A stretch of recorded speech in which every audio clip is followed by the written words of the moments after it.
അബുദാബിയിലെ പ്രധാന ഇന്ധന കേന്ദ്രങ്ങൾക്ക് നേരെ ആക്രമണ ശ്രമം. ഹെബ്ഷൻ, ബാബ് എന്നിവിടങ്ങളിൽ ലക്ഷ്യമിട്ട് നടന്ന ഡ്രോൺ ആക്രമണ ശ്രമം UAE പരാജയപ്പെടുത്തി.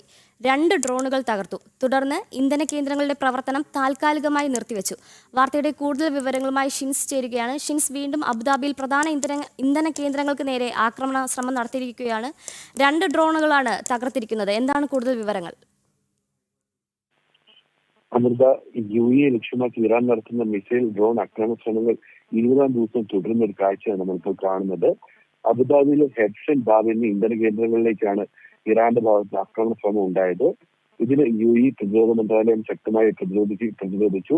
2 ഡ്രോണുകൾ തകർത്തു. ഡ്രോണുകൾ തകർത്തിയതിന്റെ അവശിഷ്ടങ്ങൾ വീഴുകയും ചെയ്തിരുന്നു. ഇതിൽ ആർക്കും പരിക്കില്ല. ഇന്ധന കേന്ദ്രങ്ങളുടെ പ്രവർത്തനം താൽക്കാലികമായി നിർത്തിയിരിക്കുകയാണ്. ഇതുവരെ ഇറാന്റെ ഭാഗത്ത് 13 ബാലിസ്റ്റിക് മിസൈലുകളും 27 ഡ്രോണുകളും UAE വ്യോമപ്രതിരോധ സംവിധാനം വിജയകരമായി തകർത്തെന്ന് അധികൃതർ അറിയിച്ചിട്ടുണ്ട്. ഇറാൻ നടത്തുന്ന കടന്നുകയറ്റം ആരംഭിച്ചത് മുതൽ ഇതുവരെ 327 ബാലിസ്റ്റിക് മിസൈലുകളും 15 ക്രൂയിസ് മിസൈലുകളും 1699 ഡ്രോണുകളുമാണ് UAE സേന ആകാശത്ത് വെച്ച് നശിപ്പിച്ചത്. 8 പേരാണ് രാജ്യത്തിന്റെ വിവിധ ഭാഗങ്ങളിലായി മരിച്ചിരിക്കുന്നത്. വിവിധ രാജ്യക്കാരായ 188 പേർക്ക് ഇതുവരെ പരിക്കേൽക്കുകയും ചെയ്തിട്ടുണ്ട്. ഇത് ഇന്ത്യക്കാർ ഉൾപ്പെടെ 29 രാജ്യങ്ങളുടെ പൗരന്മാരുമുണ്ട്. ഇറാന്റെ പ്രകോപനങ്ങളെ കർശനമായി നേരിടുന്നുവെന്ന് പ്രതിരോധ മന്ത്രാലയം ആവർത്തിച്ചിട്ടുണ്ട്. ഈ തുടർച്ച 20-ാം ദിവസവും ഇറാന്റെ ഭാഗത്തുള്ള ആക്രമണം തുടരുന്ന ഒരു കാഴ്ചയാണ് നമ്മളിപ്പോൾ കാണുന്നത്. ശരി, ഷിൻസ് സെബാസ്റ്റ്യാണ് വിവരങ്ങൾ നൽകിയത്.